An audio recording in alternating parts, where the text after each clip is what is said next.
tal amigos? Seguimos con el tutorial de Kotlin. En esta ocasión vamos a ver lo que son las funciones lambda o funciones sin nombre. Entonces yo ya creé el proyecto, le puse funciones lambda y creé también el archivo principal, como siempre, ya saben, principal, y escribí el método main.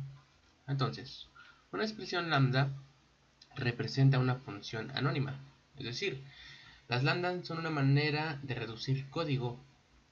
Por ejemplo, cuando hacemos funciones que repiten una acción, pues con una lambda podemos ahorrarnos ese código y no estar escribiendo la misma función múltiples veces. Entonces, ¿cómo podríamos escribir una función lambda o cuál sería su representación? Por ejemplo, una función lambda sencilla sería de la siguiente manera: val, y le voy a poner msg de mensaje.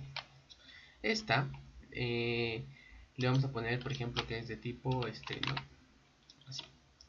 Ahora, aquí viene el truco, porque, por ejemplo, nosotros le colocaremos un valor aquí a la variable, pero le vamos a colocar una función, una función lambda, y para hacerlo abrimos las llaves así, de esta manera. Ahora, aquí lo que vamos a hacer es, ¿qué va a ser nuestra función? Digamos que aquí ya definimos el nombre de la función.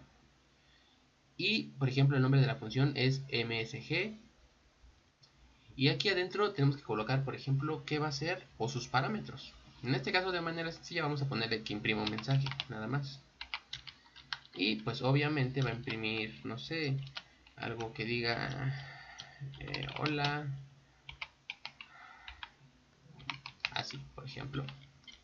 De esta manera. Y aquí, por ejemplo, aquí tengo un error.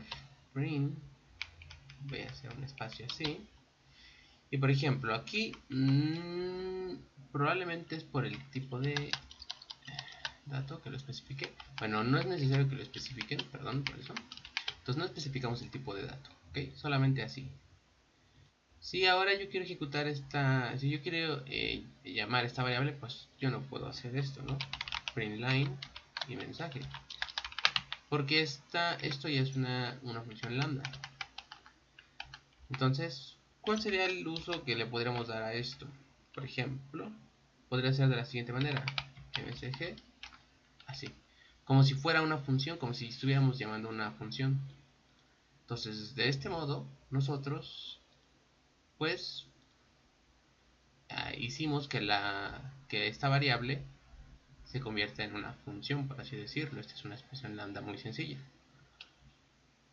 Entonces, vean, se ejecuta como si estuviera imprimiendo solamente esto, ¿no? O sea, obviamente esto no es nada práctico, no tiene caso hacer esto para imprimir un solo mensaje.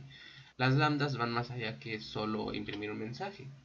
Por ejemplo, del mismo modo que nosotros, por ejemplo, tenemos una función de la siguiente manera: que diga, no sé, sumar números, por ejemplo, un ejemplo, y que tenga un número, por ejemplo, n1 int y n2, que son parámetros, acuérdense, y que esta función pues retorne la suma de los dos, n1 más n2 por ejemplo.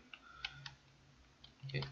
Así, que sería el retorno de estos números, ¿no? Entonces, por ejemplo, esta función, así, sencillamente, va a retornar la suma de estos dos números. Me marca error porque acuérdense que cuando utilizamos la palabra reservada return, tenemos que especificar el tipo de dato que va a devolver. ¿Okay? Entonces, ahora, lo común es hacer lo siguiente. Por ejemplo, ¿no?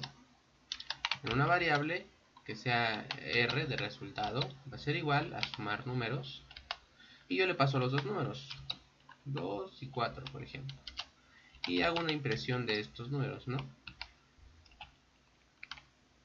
Ok, voy a imprimir los números. Si yo ejecuto esto, vamos a ver qué pasa. Me sale la suma típica del número 2 más el 4. O sea, esta es una función común. Pero obviamente esto se puede reducir aún más. O sea, podemos dejarlo con un poco más de, con un poco menos de magnitud de tamaño de código, de la siguiente forma. Por ejemplo, de la misma forma que creamos el otro de imprimir un mensaje, nosotros creamos una variable de tipo val. Acuérdense que no especificamos el tipo de dato. Le vamos a poner, por ejemplo, suma, así.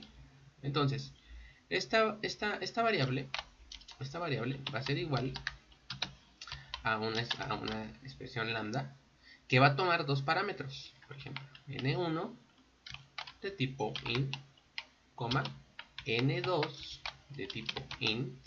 Y aquí vean el truco, porque aquí nosotros pues haríamos la multiplicación o la suma, lo que vayamos a hacer. Pero aquí utilizamos el operador de resolución de nombres, que sería el signo de guión y el signo de mayor que. Y posteriormente la operación que vamos a realizar, en este caso n1 más n2, así. Y por ejemplo, si yo hago aquí ahora el print de suma, bueno, aquí me marca un error, porque como es de tipo, como esto devuelve un entero, entonces aquí lo voy a almacenar en un valor igual, por ejemplo, en una variable r2 que sea suma, y le vamos a pasar dos parámetros, ¿sí? Perdón por el punto y coma, aquí r2. Ahora, por ejemplo, si yo comento esto, voy para acá, comento esto y ejecuto, esperamos a que se ejecute y va a hacer son y vean, el resultado es el mismo. Obviamente, hacerlo en una sola línea de código es más rentable, pero aún así este no sería un uso muy esencial para una simple suma. Pero es importante que las entiendan, porque posteriormente, cuando empezamos a hacer aplicaciones de Android a través de Kotlin, para, por ejemplo, crear un evento o algo por el estilo, utilizamos las expresiones lambda. Entonces es importante que comprendan esta estructura básica de una función lambda. Acuérdense, es el operador de resolución de nombres y pues lo que va a hacer. Aquí, como pueden ver, no hay un nombre de la función. El nombre de la función es básicamente el identificador de la variable. Ahora, ustedes pueden practicar haciendo una para multiplicar, para sacar la potencia, o por ejemplo, si recuerdan cuando hicimos el video de la estructura web, que utilizábamos este operador, ese es un ejemplo de una expresión lambda. No olviden comentar sus dudas. Si tienen alguna duda, la pueden dejar en los comentarios. Y recuerden que esto es solamente opcional, pero es necesario que lo comprendan para cuando veamos aplicaciones en Android. Eso sería todo. Nos vemos hasta el próximo video. Chao.